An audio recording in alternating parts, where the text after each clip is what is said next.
Hello. This is another edition of What Have I Been Reading? This is December 2025.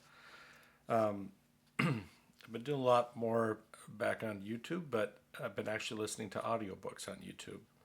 So I don't have as many physical books to show you, but rest assured, I'm still taking in a lot of information.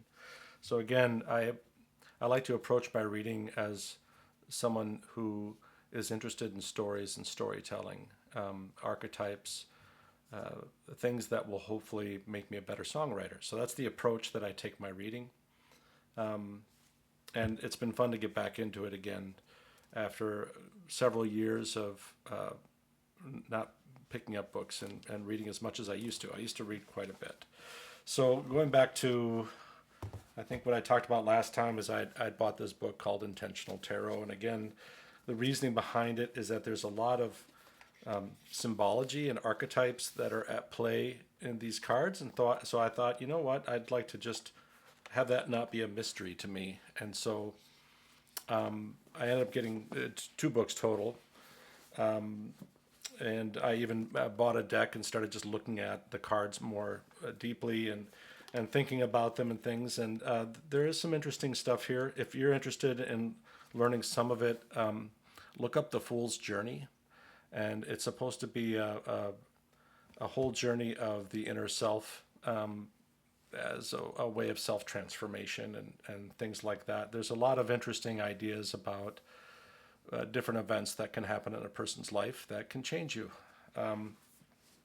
So anyway, I found this to be interesting, and this actually, because I'm also an amateur historian, it took me down a rabbit hole. So then I became interested in the history of tarot, and the famous tarot that most of us associate certain images, was a specific deck that was, I think, written in the early 1900s, late 1800s,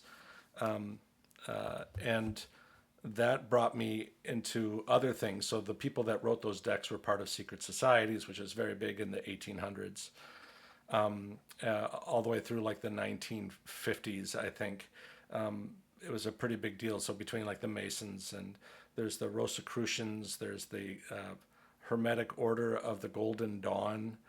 Um, there's there's a whole subset of culture and history that I found was interesting and fascinating to delve into. So online, what I started to learn about is that what a lot of these different secret organizations have in common is what's called Hermetic philosophy. Hermetic meaning come from the god Hermes, who's considered the god of wisdom in Greek culture.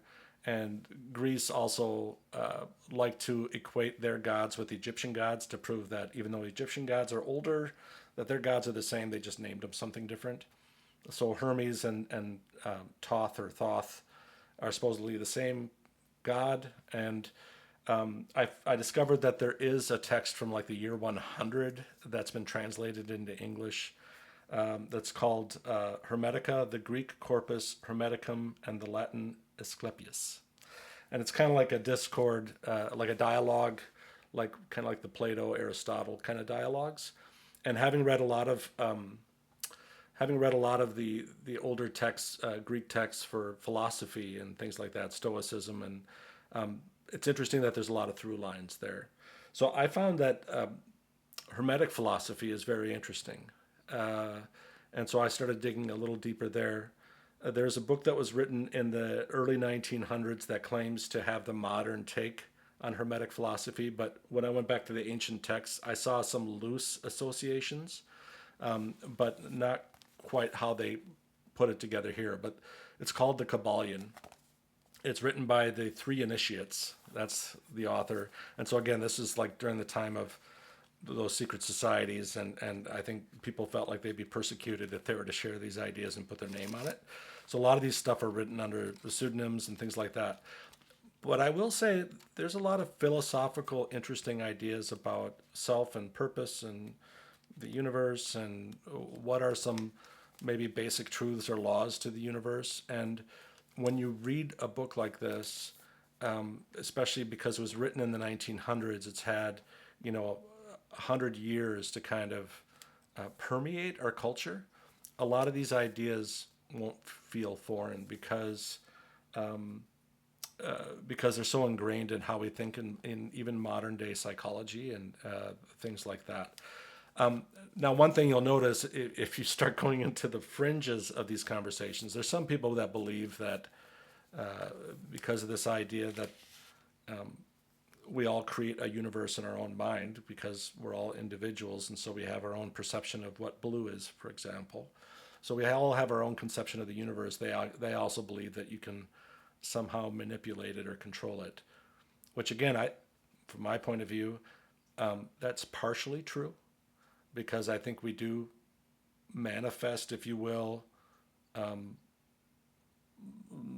things in our lives, luck or whatever you want to call it, through our behavior, through how we walk into a space, how we greet people, how we interact with people around us, even the animals around us, things like that. I do think that has an impact on what happens to us. Some of those fringes take it too far, in my mind. But this is something I've been thinking a lot since I heard the audiobook. You can look it up, it's on YouTube. And then it made me want to actually get the book and read it again with hard copy and think a little deeper on it because a lot of interesting things here. You can do a quick Google search on the laws of Hermetic philosophy, and that'll give you like the 7 principles or whatever that they declare. But the book kind of goes a little bit deeper into it, which is kind of cool. The other things that I went into was there's a book called The Secret Doctrine of the Rosicrucians, which is also written in the early 1900s.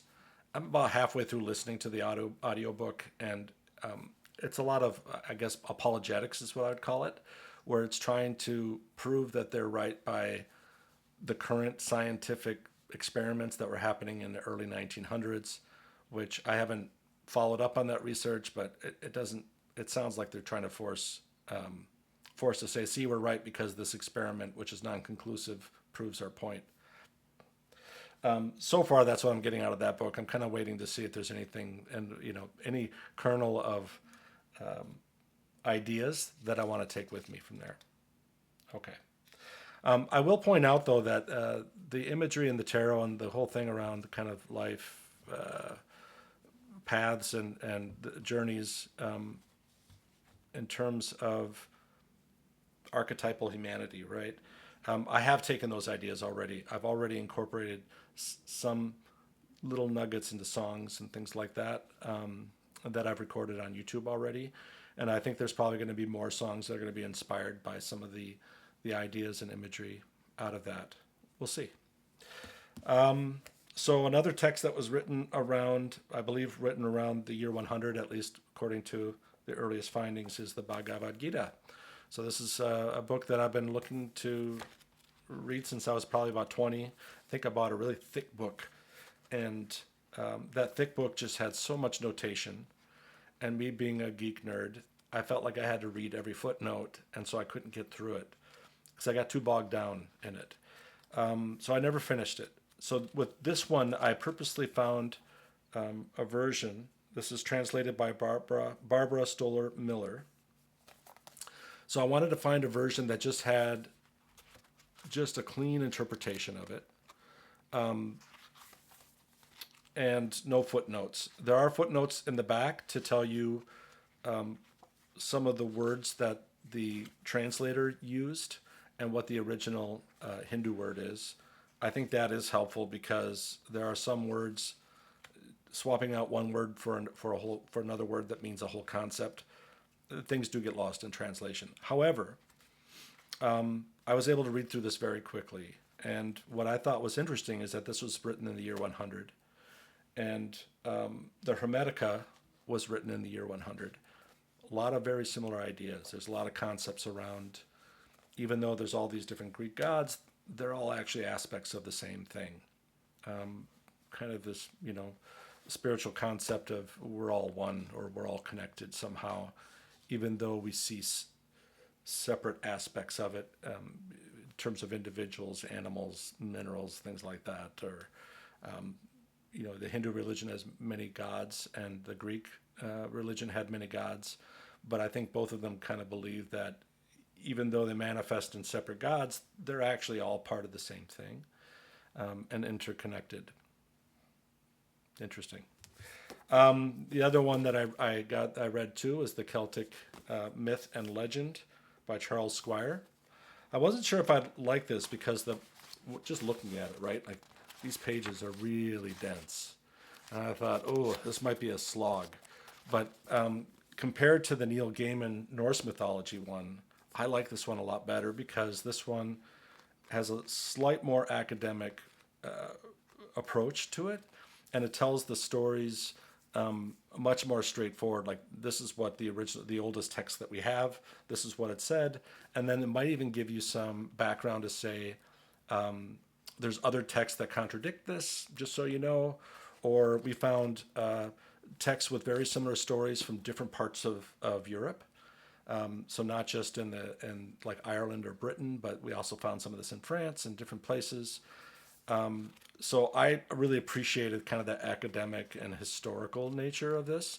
It also did a really good job of saying, like in different parts of Ireland and even in Britain, there would be gods that have very similar attributes, and the naming convention is very similar, or using the same root word, which suggests that maybe they're the same god, but the concept of that god morphed as people traveled, or it came up with a different group or tribe or whatever you want to call it.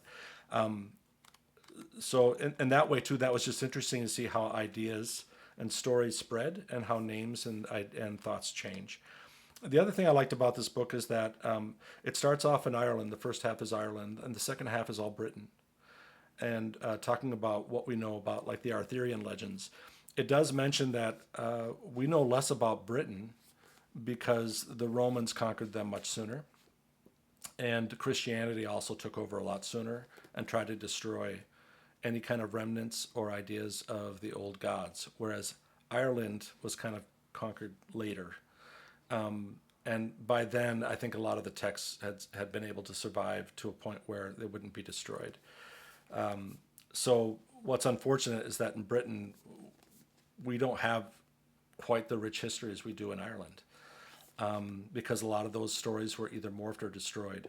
The Arthurian legends, as we know them, apparently was written by some guy in France who was writing a romantic novel based on the Arthurian legends, of which Arthur was apparently one of the gods in England. He wasn't necessarily a king, although stories differ.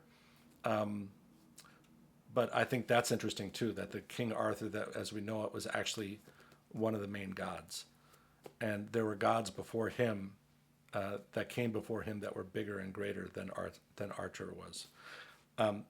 Anyway, history is fascinating. Ideas and beliefs are fascinating. So I'll put that over there. So that's kind of what I've read over the last month. It's been a busy month, and it's been going a lot of, pretty deep into that esoteric knowledge and the whole culture of that, and seeing that there's people that debate each other about the authenticity of this or that or the other thing. And I don't really care about that, because I just say a good idea is a good idea. If someone thought of it in 1900 and it's a good idea, it's a good idea. If they thought about it in the year 100 and it's a good idea, it's a good idea. It doesn't have to come from some ancient text to be a valid, interesting idea, right? After all, I'm a creative. Hopefully I have good ideas too in today's current age. So the book I'm currently reading is Zen and the Art of Motorcycle Maintenance, an Inquiry into Values. And I'm on page 80 maybe? Yeah, about that. 85. And the book's already grabbed me. What I didn't know when people were telling me, but this guy, Robert Pirsig, he has a doctorate, I think. PhD in philosophy. And he studied both at the University of Chicago and also in India. And so there's a lot of philosophy in this book, which pulls my heartstrings, because that's one of my interests. And he does a good job of telling a story while also introducing these concepts. So far, I'm really loving this book.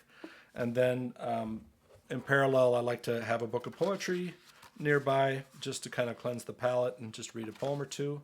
And so I'm going to be reading A New Path to the Waterfall by Raymond Carver. So I'm going to give this one a read and hopefully, finish it within the next 2 weeks or so.